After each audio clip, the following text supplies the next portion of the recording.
வீடை இடிக்கிறான், அண்ணே நிலத்தை பறிக்கிறான். அப்ப ஓட்டு போடும்போது எங்க வைக்கலிச்சா நீ? என்னடா எல்லாம் தெரியுது, எல்லாம் தெரியுது. அநீதியை தர்றவன் இந்த பிரச்சனையை தந்தவனே ஜெயிச்சுக்கிட்டு இருக்கானே. எப்படி யார் போடுறா ஓட்டு? யார் போடுறா? எத்தனை காலத்துக்கு இந்த தவறை திருப்பி திருப்பி செய்வேன்? எல்லாரும் வீதிக்கு வந்துட்டு போராடி அப்புறம் எப்படி உனக்கு போராட்ட தந்தவன் திருப்பி அதிகாரத்துக்கு வர? எப்படி வர? கள்ள ஓட்டு போட்டுக்கிறானா? எப்படி வர? பயன்படுத்திக்க, இந்த தேர்தலை பயன்படுத்திக்க. நீ இது இல்ல, இன்னும் 35 கூட்டம் இருக்கு. ஒவ்வொரு நாளும் போட்டு காட்டுவேன். கல்வி எப்படி கொடுப்பேன், வேலை வாய்ப்பு இங்க பேசிட்டல, வேற ஊர்ல போட்டு காட்டுறேன் பாரு, எப்படி வேலையை பெருக்கி கொடுப்பேன் வாழ்விடத்துலன்னு. நீ கவனி. எல்லாத்தையும் ஒரே நேரத்தில் போட முடியல, நேரம் இல்லையில. நாளைக்கு வேற கூட்டத்தில் காட்டுவேன். செல்போன்ல போ, யூடியூப் போ, லேட்டஸ்ட் ஸ்பீச், சீமானோட லேட்டஸ்ட் ஸ்பீச்னு தட்டு வந்துடும். பாரு, கொஞ்ச நேரம் பாரு.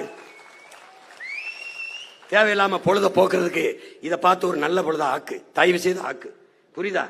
இப்போ இந்த மாவட்டத்தில் போட்டியிடுற நமது சின்னம் விவசாயி. விவசாயி சின்னத்திற்கு வாக்களிப்போம், வருங்கால தலைமுறைக்கு வாழ்வழி.